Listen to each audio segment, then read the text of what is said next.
Everybody, MBG here today with a look at the latest Warhammer Fantasy supplement. This is, of course, the End Times Khaine, book 3 of the End Times supplement. There, you can see if you have all these things laid out together on your bookshelf. You can definitely check it out there. Of course, very high quality printing, 2-book set, just like the other two, Glocken and Nagash as well. You got this collector's case here, this very nice high quality cardboard stuff. Then we got the back sheet here that kind of gives a little bit of a preview of kind of what's going on, setting the stage for the whole thing, give or take. And it's pretty interesting. It's a very cool story. The whole thing basically dealing with everything that's going on in Althan and Nagaroth, and it didn't get too much into the whole demonic hordes coming down from the north, but it definitely it's definitely full of all sorts of drama dealing with the elves and basically uniting all 3 of the elf races for the End Times saga there. So like I said, it's the 2-book set. Boom. And let's open this up and kind of take a look here. If you haven't heard already, of course, the avatar of Khaine embodied is now in the Warhammer world. So there he is right there. Tyrion kind of pulled the sword, the Widowmaker sword, and with it unleashed Khaine and kind of all that into the world. It's a very involved story of kind of how that goes and why it worked. Definitely a lot of secrets kind of come to light in this book as far as why the Elven Kings none of the dynasties have really taken root.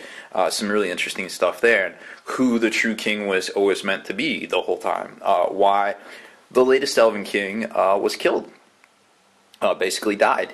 And who killed him. So lots of mysteries, kind of wrapping up a couple of loose ends from the first book, Nagash, about what was going on there. And then this book kind of leads into what I would assume would be the 4th book, with what's going on in the Eastern Kingdoms, or I guess it'd be the Western Kingdoms of Man and the home of the Wood Elves and things like that. So I imagine we're going to see more of that, and it definitely leads right into that. But man, this book's seriously a wild ride. So we've got the 2-book set, of course.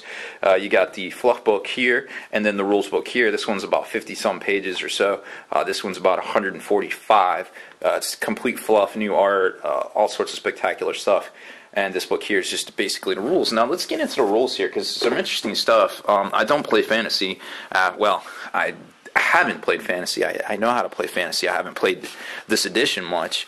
But one of my armies was actually Warriors of Chaos and High Elves themselves. So it's kind of interesting to see a lot of the changes and things in here. So this book is basically divided in a couple of sections. The new rules for playing with this book.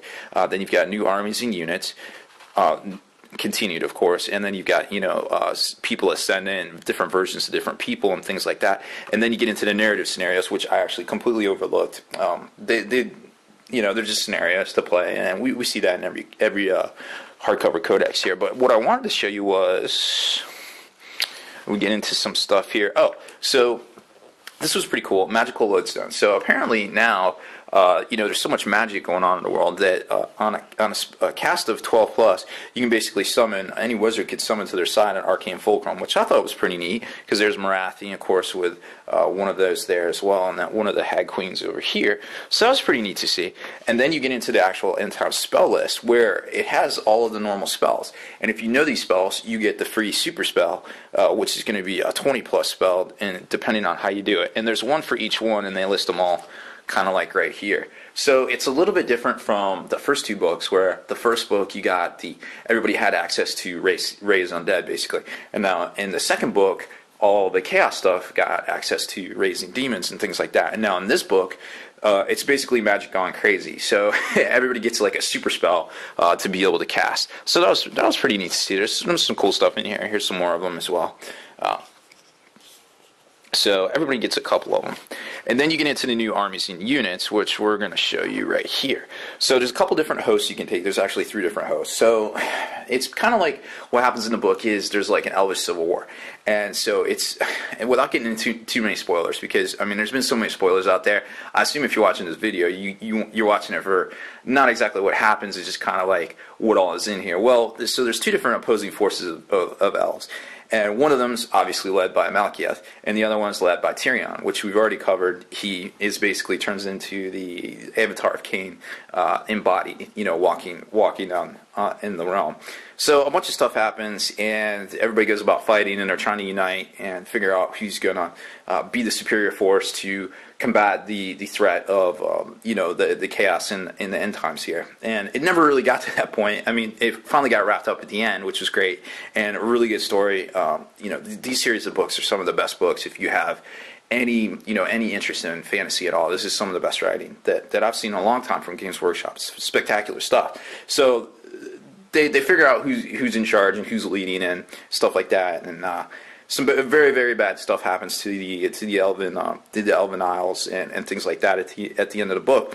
But there's 3 different ways you can play an army, and also there's a couple of different versions of each character because they change kind of throughout the campaign, throughout the storyline of this book, like to get more powerful or start going crazy, or start becoming avatars in their own right, because it turns out that Tyrion is not the only one that gains powers of a god. At the end of the book, a lot of them get it, and somebody already has it, kind of. So that's kind of what's going on in here. So you got the host of the Phoenix King.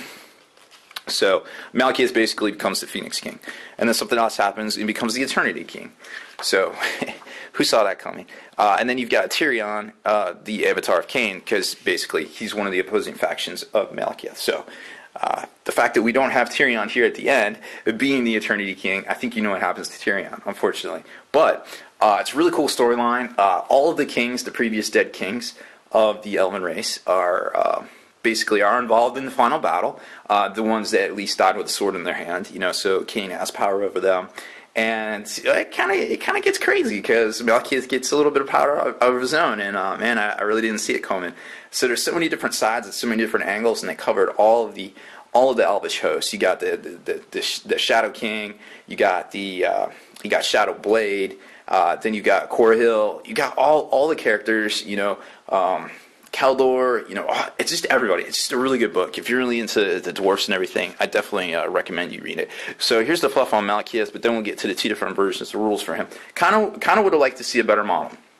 Sorry for the glare there. But I really would have liked to see a better model. A little disappointing that we still got the old guy there, but super good rules. You can kind of check them out at your leisure.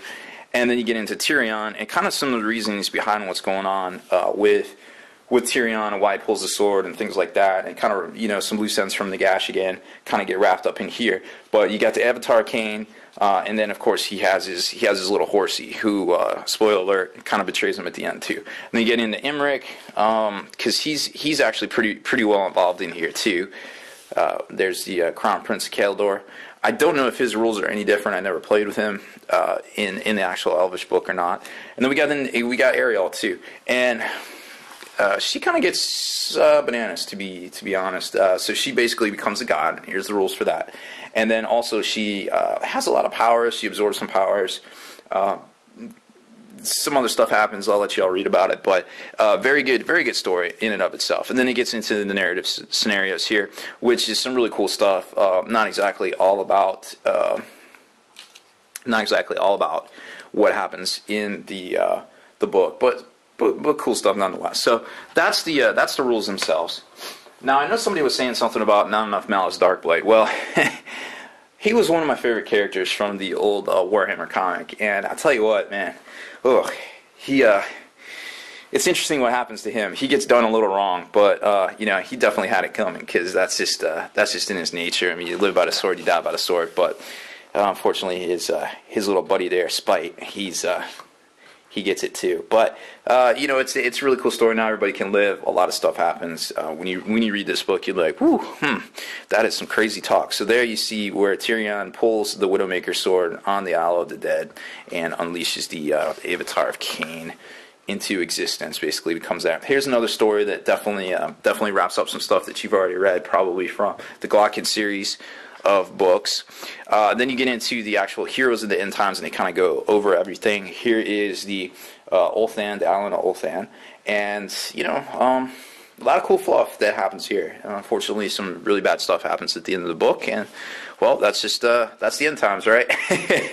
So then he gets into the different chapters, and I'm not going to show you everything because it's not a whole lot to see. I mean, it's basically a book with a lot of cool art. Maybe we'll show you a few of the art pictures that I really enjoyed. Then let's see, some of the battles and things.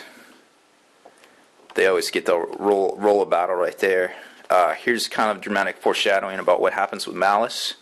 There's Malice, the last battle with Malice Darkblade, and dramatic foreshadowing. That's kind of what happens to him. And if you know anything about the background of Malice Darkblade, well, I guess you can probably put it together there. Then there's some really good pictures in the back here, kind of. There's one of the Hag Queens, Orion. Yeah, we'll kind of just show you some stuff back here. So we've got the end, and all of the Elven Kingdoms are united once again. We have a crowned king, the Malekith, the Eternity King. We also have the Wood Elves and the High Elves in attendance. So everybody's reunited once again. There's Marathi, who also meets a grisly demise, along with Tyrion. So here's the final battle here in miniature form. And that's pretty much about it. Like I said, it's about a 165-page book. Tons of fluff. Definitely worth if you're a fan of fantasy. This is totally the book for you. And if you like the elves, because it's like 3 different factions, spectacular stuff. This book is bananas, and I can only imagine what's going to happen in the next one. Oh, and there's actually some stuff in here about Manfred too, kind of going back to the Nagash stuff. A few different. They try to tie it together and kind of set the stage for basically what I believe is going to be the next book. So, very cool stuff. High quality print job here. You've got very, very high quality binding. Just everything we've come to expect. It's just a little disappointing that everything's so hard to get right now, of course. But the rumor is that softcover books are going to be coming out soon. So hopefully we'll see that. That's all I got for this one, guys. Make sure you stay in the trenches, subscribe to this YouTube channel, check out the blog, spikybitsblog.com, and listen to our podcast, forgenarrative.com.